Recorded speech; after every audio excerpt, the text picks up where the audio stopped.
Welcome to the Dolphins Today by Chat Sports. I am Nic Rohloff. On today's show, we are taking a look at Mel Kiper's mock draft. He did his final mock draft, which I don't know why his mock draft that is final is 2 weeks before the actual thing, but it is what it is. Kind of a fraud alert if you're asking me. We'll see who Miami selected at pick 13 and pick 48. And spoiler alert, I really like the pick for the Dolphins in the second round at 48. I think it's a steal. We'll get to that in just a bit. But make sure you do subscribe to the channel because you wouldn't be able to see this 2-round mock draft for Miami through Mel Kiper if you didn't purchase ESPN Plus. It's $120 a year. Here at Dolphins Today, we put out daily content, sometimes 2 videos a day, and guess what?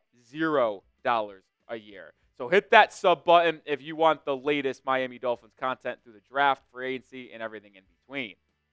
All right, I wanted to go through who Kiper had going ahead of Miami, at least for the first round before we talk about the 13th pick. Some players that Miami would like to have in terms of Will Campbell and Travis Hunter and Abdul Carter. They're not going to have them. They go in the top 4. Then at 5 through 8 here, another player that the Dolphins would like to have slip to them potentially at 13, and Armand Membu. He went ahead at pick number 7. But then this is the one where it gets interesting. The 4 selections before the Dolphins got on the clock at number 13. Shadur Sanders is off the board at 9, so no potential trade down. Tyler Warren off the board. My number 1 guy, Will Johnson, the corner from Michigan, off the board, but a second running back does go in Amarian Hampton. So with the 13th pick in this Mel Kiper mock draft, the Dolphins are selecting Texas defensive back Jahdae Barron, a player that we have talked about at nauseum here on the channel about being an option for the Dolphins at pick number 13. And if you've seen our content in the past, whether it's been a mock draft from me or just talking about Dolphins draft targets, I love Jahdae Barron. I would be a big fan if this was ultimately the actual selection made by Chris Grier and company on April 24th. Now, do I prefer Will Johnson more than Jahdae Barron? Yes, I do. But I do think Barron is a really good fallback option due to his versatility, which we'll get to here in just a second. But I did want to share what Mel Kiper said on this selection. Kiper said that the Texas offensive lineman Kelvin Banks Jr. could fit, but Miami also drafted Patrick Paul late in the second round last April, and he has spent a year learning behind Armstead. The Dolphins could start Paul and use this pick to clean up the CB2 spot opposite of Jalen Ramsey, where either Storm Duck, Cam Smith, or Ethan Bonner is currently slated to start, which would be a disaster in my opinion. Barron would jump to the front of the line. His ball skills, with 5 interceptions coming last season, speed and versatility would boost the unit. And boy, I do not disagree with that line of thinking from Mel Kiper. But before we talk about Barron more in depth as a prospect and his fit in this Dolphins secondary, let me know. Let's just fast forward 2 weeks. If the Dolphins at pick number 13, Roger Goodell went up to the podium and said Jahdae Barron for Texas, what would your one-word reaction be to that selection? Pin comment, get down in the comment section and let me know. My one word for Jahdae Barron, versatility. And I talk a lot about versatility on this channel because I just value it so much. And Barron, I think he values it quite a bit because that's all he's done his entire career. Some NFL scouts believe Barron might actually be switched to safety at the next level due to his fluid hips, his good sideline-to-sideline speed, and his undersized frame for the cornerback position.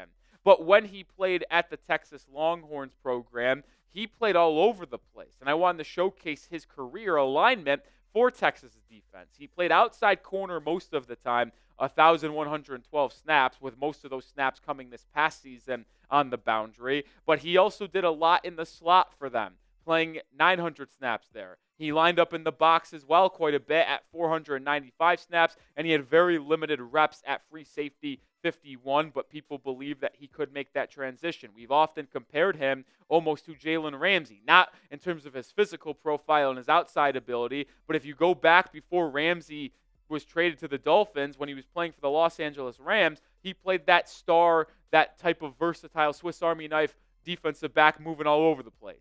That's kind of what Barron did before 2024 for the Texas Longhorns. And you see his speed, like he is perfect at that spot. 5'10" and change, which is why he's a little bit undersized, which is what the RAS will tell you. But the speed is what makes up for it. A 4.39 40-yard dash ranks very, very good. So he has the ability to move on quickly from sideline to sideline and make big-time plays. And we've talked a lot about Barron, so I'm not going to stay with him quite a bit here. But Barron, yes, although he is a little undersized, he is very rangy, he's fluid, and he's someone that has a knack for taking the ball away. And I know some people might look at corners and be like, well, I'd rather have them just play lockdown coverage and not even be targeted than be a guy who takes the ball away but gives up a lot of touchdowns. I get that line of thinking. To me, I am not so I'm indifferent, let's just say.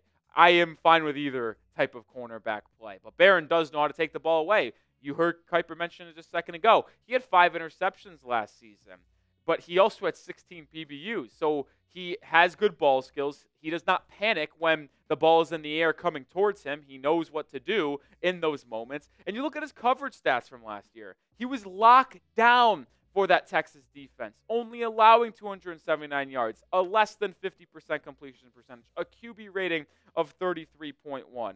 I don't know how you look at this pick and be upset with it, especially because he could fill potentially multiple roles on your defense in terms of safety, outside corner. If Miami views him more as a safety, I'm cool with the pick. If they view him as an outside corner, I'm cool with the pick. I really like Jahdae Barron.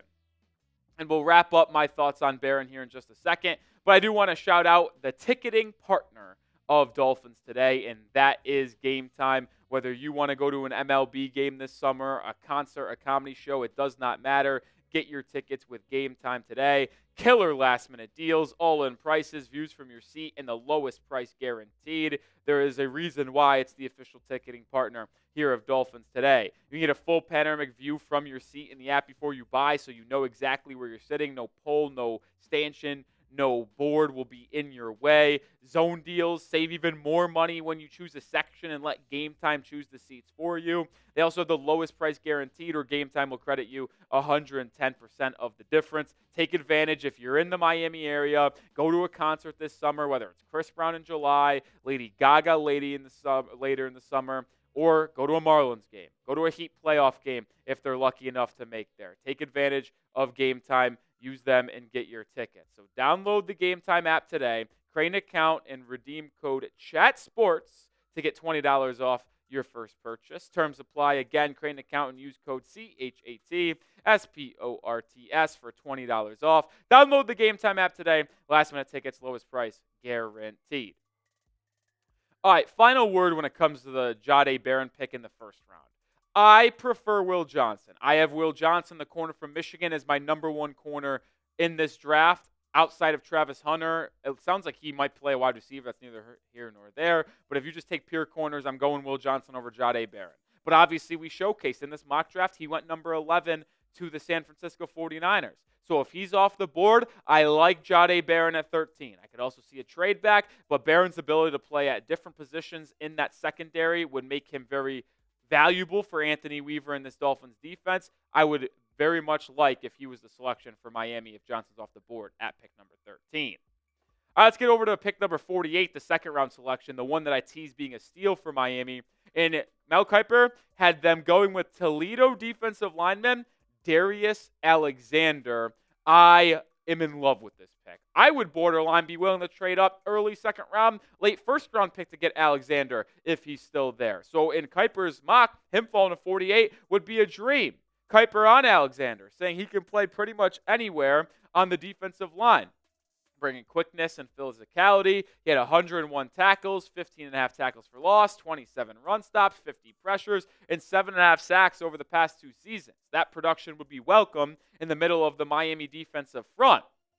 I'm all in, folks. Darius Alexander, if he's there in round 2, sign me up. Production would be very welcomed on this Dolphins defensive line, considering Miami has absolutely nothing right now. Zach Sealer is the only notable name on this Dolphins group. You brought back Benito Jones. Yeah, he was a fine nose tackle last season. I don't hate him in rotation, but you are missing a big-time second defensive lineman alongside Zach Sealer after Calais Campbell left in NFL free agency and signed a 1-year deal with the Arizona Cardinals. You just don't have enough in this room, and Alexander, to me, would be able to be a day 1 starter right away. He has a perfect blend of production, although it was at the MAC, but still, He was productive at the collegiate level, and he has great size and physicality, great speed. I mean, look at this. He's 6'3", 305. He put up a respectable bench number. He was explosive in terms of his vertical and broad jump, which tells you and tells me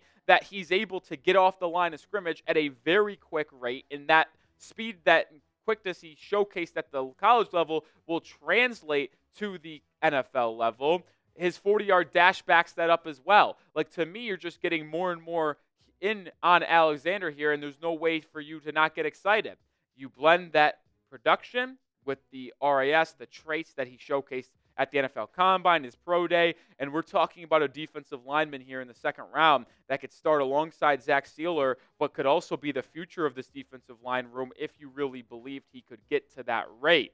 And the part that's intriguing about Alexander to me is the fact that he can get it done both in the run game as well as rushing the passer. Looking at his pass rush grades last year and his advanced numbers, according to Pro Football Focus, out of the pass rushers that qualified for the snaps, he ranked 17th out of 175 interior defensive linemen in pass rush grade. He ranked 9th out of 175 in win percentage, winning 12.9% of his pass rush opportunities. And then he ranked top 10 in pressures and hurries, 4th in QB hurries, with 8 of them last year. So he got after the quarterback at an exceptionally high level. But then he backed that up with an even better performance, in my opinion, in the run game. So you have the best of both worlds here with Darius Alexander. He ranked 3rd out of 194 interior defensive linemen that qualified for run defense snaps with his grade of 90.3. Was 12th in terms of stops, had 23 total, and had a stop percentage against the run of 7.9, which was 25th out of 194 defensive linemen and defensive tackles. With defensive line on the interior being such a big need for Miami, you can make the argument that they should look to do it in round 1. But it is a deep defensive line class. Darius Alexander could slip a little bit because of how deep the class is. You've got other guys like Alfred Collins out of Texas, Deion Walker from Kentucky, TJ Sanders from South Carolina. But if Darius Alexander is on the board on early round 2, I would contemplate trading up. And if he was on the board at 48, assuming you didn't go defensive line in round 1, I would be absolutely pounding the table for Alexander in the second round of the NFL Draft.